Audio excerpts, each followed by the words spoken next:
1 बार प्रयास किया पिताजी, तपस्या भी की, किंतु अगली बार फिर से मैं आपकी बात समझने में विफल हुआ। इसका क्या कारण है पिताजी? जिस मन पर शब्दों का आक्रमण हो,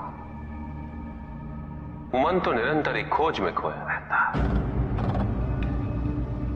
कभी शास्त्रों में, कभी पर्वतों पर, कभी समुद्र के किनारे, तो कभी तीर्थ स्थलों पर, कभी मंदिरों में, कभी वन में।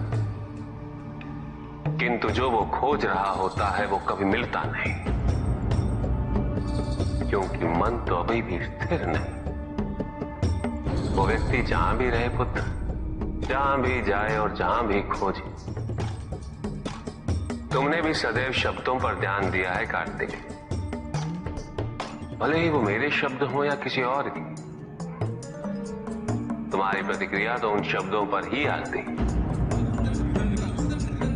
और जो मन केवल शब्दों को सुनता है, वो उसके निहित अर्थ से स्वयं वंचित रह जाता। शब्दों की सत्यता को समझने के लिए, उनकी अनुभूति के लिए मन में शांति के साथ साथ रिक्तता भी अनिवार्य है, शून्यता भी अनिवार्य है। मन में इतना स्थान होना चाहिए पुत्र कि वो शब्दों के परे पहुंचने की यात्रा कर सके। किंतु मन कभी शून्य नहीं रहता, रिक्त नहीं रहता। वो सोचता है कि शब्दों का आधिक्य ही ज्ञान अर्जन है, शब्दों से ही ज्ञान है, इसलिए शब्दों का संचय करता रहता है। मन ये नहीं जानता कि परम ज्ञान तो शब्द अतीत है, एक अनुभूति जिसे शब्दों से बांधना असंभव है।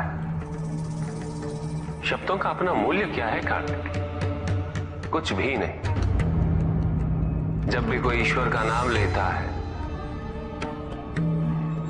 तो क्या ईश्वर मात्र एक शब्द में ही सीमित हो जाते? नहीं, यहां शब्द सत्य नहीं, सत्य है वो अनुभूति जो इन शब्दों में विद्यमान है। यदि शब्द ही सत्य होते तो मात्र भोजन कह देने से व्यक्ति की क्षुधा शांत हो जाती। इसीलिए माता शब्दों की नहीं पुत्र, उस अनुभूति की है जो उन शब्दों से संबद्ध है। यदि शब्द नहीं भी होते तो वे ईश्वर अवश्य होते।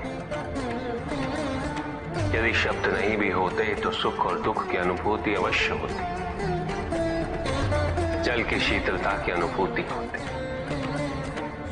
सूर्य की ऊष्मा और चंद्र की शीतलता की अनुभूति होती, प्रेम की अनुभूति होती। किंतु यदि अनुभूतियां ना हो तो शब्द निरर्थक है।